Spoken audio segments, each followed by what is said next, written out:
कहानी ययाति पुत्री माधवी की नारी के यौन शोषण की एक पौराणिक कथा। आज की पौराणिक कहानी है नहुष कुल में उत्पन्न चंद्रवंश के 5वें राजा ययाति की पुत्री माधवी की। इस कथा का वर्णन महाभारत के उद्योग पर्व के 106वें अध्याय से 123वें अध्याय में आता है। माधवी थी तो राजपुत्री, पर उसके पिता ययाति ने उसे इसलिए गालव ऋषि को सौंप दिया था ताकि वो उसे अन्य राजाओं को सौंप कर अपने गुरु विश्वामित्र को गुरु दक्षिणा में देने के लिए 800 श्वेतवर्णी अश्व प्राप्त कर सके। गालव ऋषि ने उसे 3 राजाओं और अंत में अपने गुरु विश्वामित्र को सौंपा। आइए कथा विस्तार से जानते हैं। गालव ऋषि विश्वामित्र के बड़े प्रिय शिष्य थे। जब उनका अध्ययन पूर्ण हुआ तो नियमानुसार गुरु से दीक्षा लेकर गृहस्थाश्रम में प्रविष्ट होने की अनुमति लेने का अवसर उपस्थित हुआ। गालव ने सोचा, यही अवसर है जबकि गुरु के प्रति मैं अपनी अपार भक्ति एवं श्रद्धा का कुछ परिचय दे सकूंगा।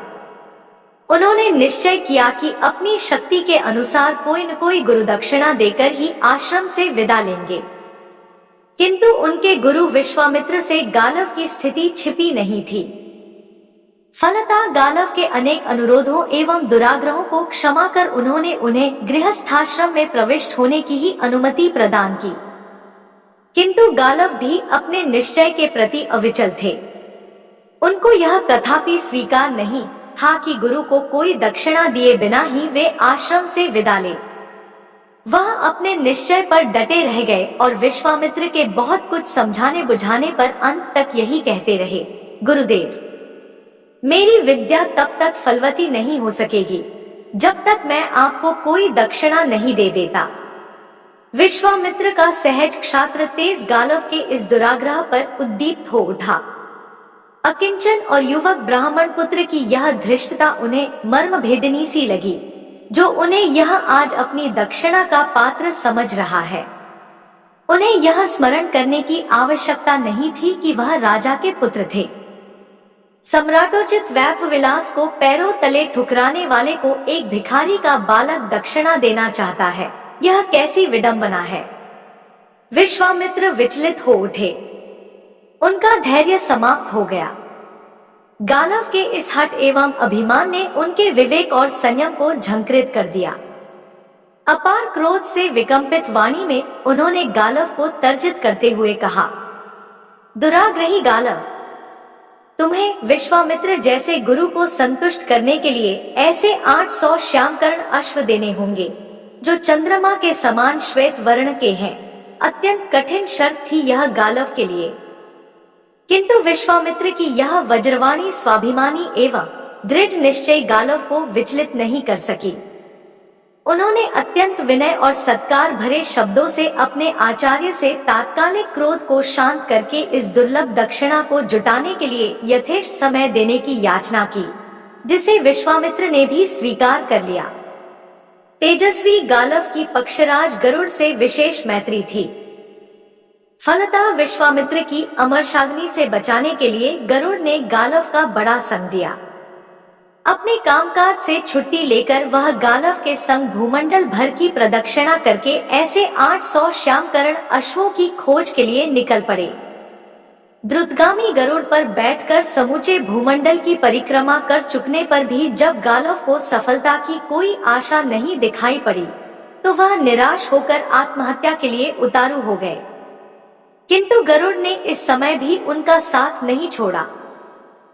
अपनी सूझबूझ से उनके प्राणों की रक्षा करके उन्होंने गालव को अभीष्ट सिद्धि के लिए गंगायमुना के संगम स्थल पर बसे प्रतिष्ठानपुर के स्वामी महाराज ययाति की शरण में चलने की प्रेरणा दी।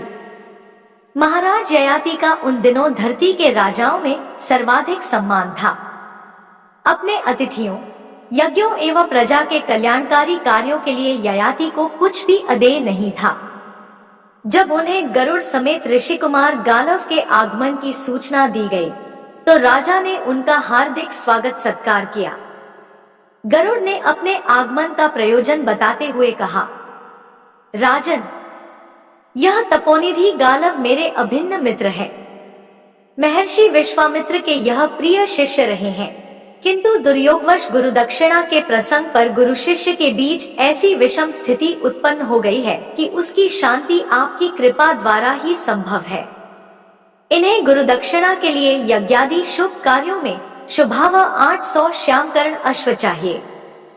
मेरा अपना विश्वास है कि आपकी कृपा बिना इस धरती पर गालव को ऐसे 800 तो क्या 2-4 अश्व भी नहीं मिल सकते। मेरी प्रार्थना है कि इस कठिन स्थिति में आप मेरे मित्र गालव की सहायता और रक्षा करें। नहुषंदन, मेरे मित्र गालव तपस्या की मूर्ति हैं। इनका ब्रह्मतेज अद्वितीय है।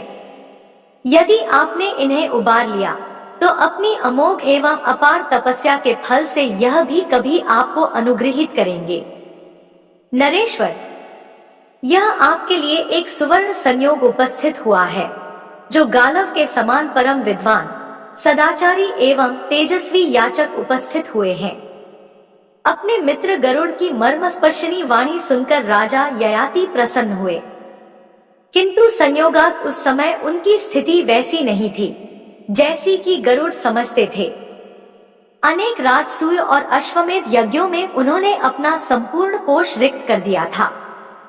कुछ क्षण गंभीर सोच विचार करने के अनंतर उन्होंने अपनी त्रैलोक्य सुंदरी कन्या माधवी को समर्पित करते हुए गालव से कहा, ऋषि कुमार, मेरी यह कन्या दिव्य गुणों से अलंकृत है। दैवी वरदान के अनुसार इसके द्वारा हमारे देश में 4 महान राजवंशों की प्रतिष्ठा होगी।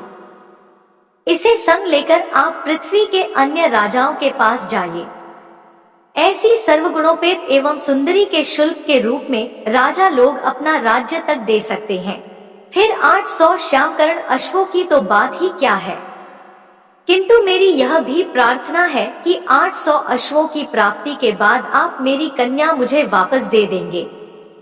ययाति पुत्री माधवी को संग लेकर गरुड़ और गालव सर्वप्रथम अयोध्या के राजा हर्यश्व के पास पहुँचे, जो उस समय न केवल अपनी दानशीलता, शूरता, परदुआंख कातरता तथा समृद्धि के कारण धरती भर में प्रसिद्ध थे, वरन संसार भर से चुने हुए अश्वों को रखने के कारण भी विख्यात थे।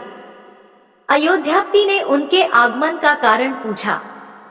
ऋषि कुमार गालव ने राजा हर्यश्व से माधवी के कुल, शील एवं गुणों की चर्चा करते हुए जब अपना मंतव्य प्रकट किया, तो राजा हर्यश्व की प्रसन्नता का ठिकाना न रहा।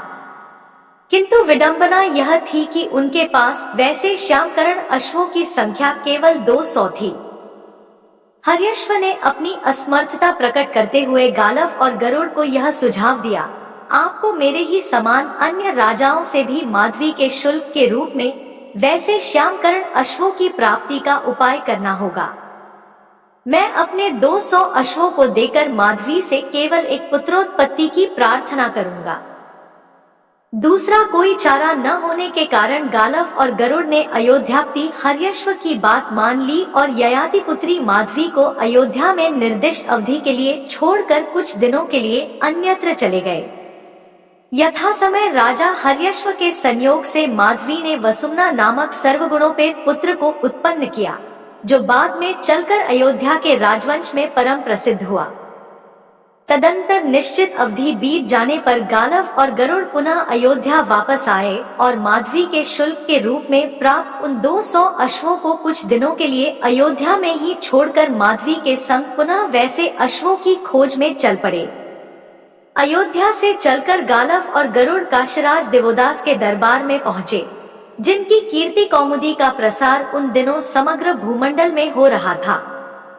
गालव और गरुड़ के प्रस्ताव करने पर वह भी अपने 200 श्यामकर्ण अश्वों को देकर माधवी जैसी सुंदरी तथा दैवी प्रभायुक्त स्त्री से एक पुत्र प्राप्त करने का लोभ संवरण न कर सके।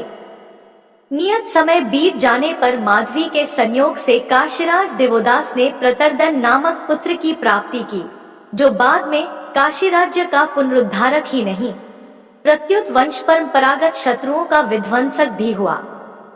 इस द्वितीय हालांकि कर्ण ने इस स्थिति में अपनी दानवीरता को बनाए रखा, लेकिन उसकी यह गलती थी कि उसने इंद्र से कुछ नहीं मांगा। अगर वह वज्र शक्ति को 3 बार इस्तेमाल करने की इच्छा जताता, तो शायद उसे और शक्ति मिलती।